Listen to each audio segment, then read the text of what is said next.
My name is Vasyl Starko. I work at the Ukrainian Catholic University, and the topic of my presentation is implementing semantic annotation in the Ukrainian corpus. Now, there are various approaches to semantic annotation, and many of them are lexicon-based. In some approaches, the annotation occurs at the level of dictionary senses. However, this may be suboptimal as it may produce too many senses.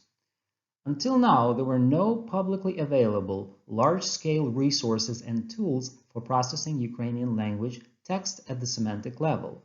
And this is the need that is addressed by the Ukrainian semantic lexicon and the tag text tagger. The key principles of semantic annotation were outlined in my previous work. Importantly, this annotation implements a faceted approach which allows multi-class assignment of words. The taxonomic classes must be linguistically meaningful, psychologically real, and cognitively motivated. The classes of words picked out by semantic tags should be maximally homogeneous and, on the other hand, sufficiently broad. Sense division is coarse-grained in this approach, as it is dictated by the classification scheme rather than by dictionary senses. Here is an overview of the semantic tag set. 4 classes of words receive semantic tags: nouns, verbs, adjectives, and adverbs. And there are several types of semantic tags, referring to taxonomy, mereology, typology, evaluation, and, in the case of verbs, causativity. The majority of the tags are taxonomic in nature. The full semantic tag set in its present form is available online at ua-corpus.org, which is the website of the Grok corpus. You can find it under metatextual annotation and then under semantic annotation. Since the beginning of work on the semantic annotation, the initial semantic tag set has been modified, and mainly there were 4 types of modifications. A number of semantic tags have been added in the process. Some of the existing tags were renamed without changes to their content. Some of the tags were reordered, for example, to create 2-level hierarchy. And in some cases, an existing tag was reinterpreted as having a broader or narrower scope. The first version of the Ukrainian semantic lexicon now contains more than 1,000 entries in the descending order of frequency for the most part. There are 2 reasons for this approach. One is efficiency. Annotating higher frequency words makes greater contribution to lexical coverage of text. The second one is that it's a perfect testing ground for the classification scheme and the foundation for further rapid annotation of lower frequency vocabulary. Semantic tag sets are assigned in a multifaceted way. 2 ampersand symbols are used for regular polysemy. For example, org and build are assigned to words like likarnia, hospital, muzey, museum, and so on, because these words designate organizations, but in some contexts they can refer to buildings. A single ampersand symbol is used to join semantic features that otherwise belong to different parts of the semantic tag set.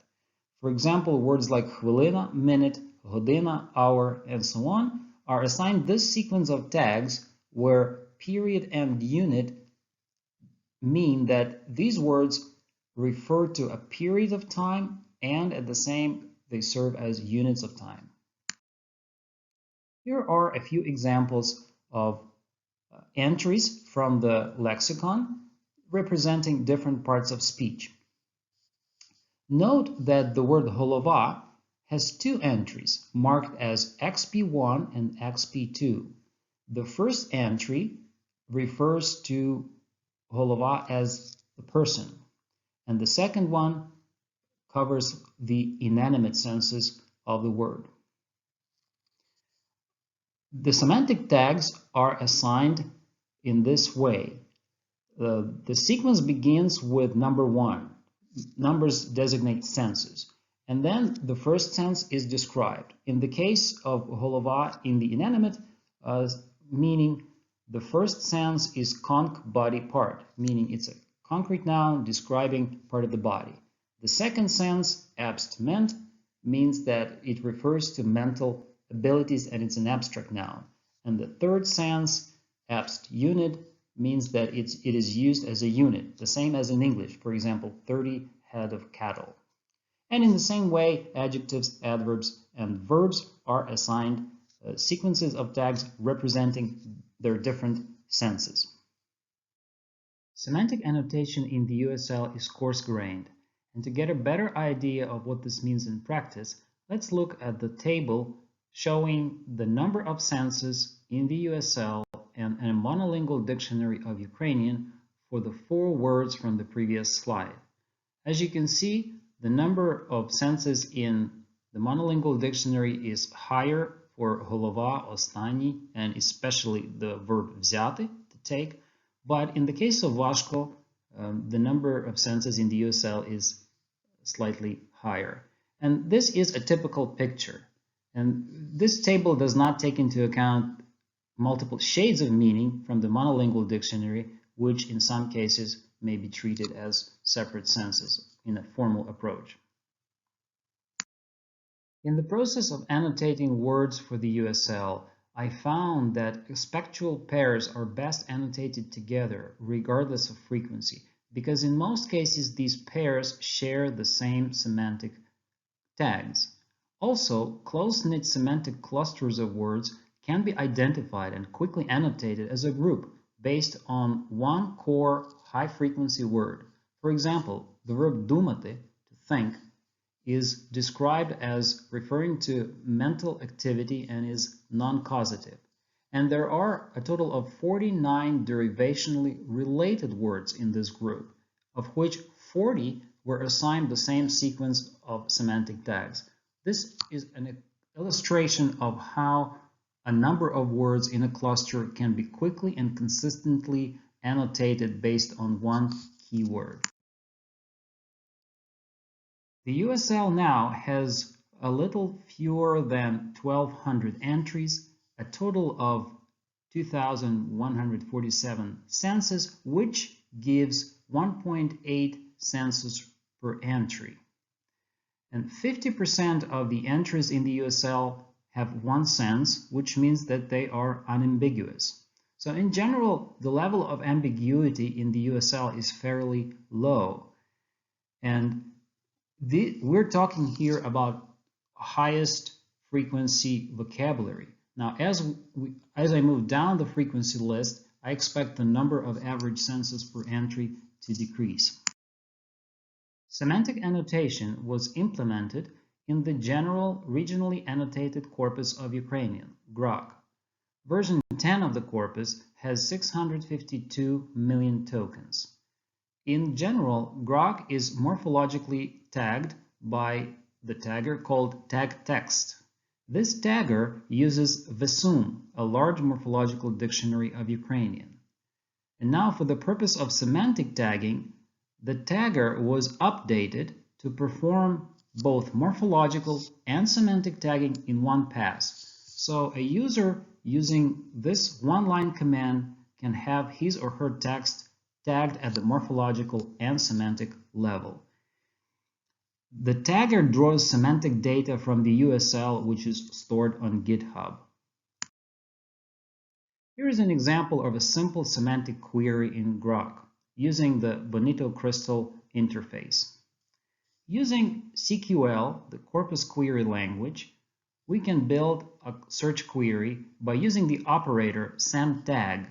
And in this case, we're searching for any nouns that have the semantic tag built in their semantic annotation. And this tag can be used in any part of the sequence. So this simple semantic query will retrieve words with the following sequences of semantic tags, as shown at the bottom of the slide. And these words refer to buildings and constructions, organizations and buildings, and parts of buildings. Semantic tags can be used together with morphological tags to construct complex queries in Grok. Here is an example of how this can be done in the context interface to the corpus. So we want to search for two word combinations, where in the first position there is a speech verb, and in the second position there is a concrete noun referring to a human being or group of people, and this noun should be in the dative case. So this search query will retrieve phrases like "показати народові," to show to the people. To estimate how much of the corpus is covered by semantic tags from the Ukrainian semantic lexicon, we need to look at the words or lexical tokens in the corpus. And version 10 of the Grok corpus contains a little over 500 million words. Lexical coverage by USL is slightly above 34%, meaning that more than 172 million words in the corpus have been assigned semantic tags.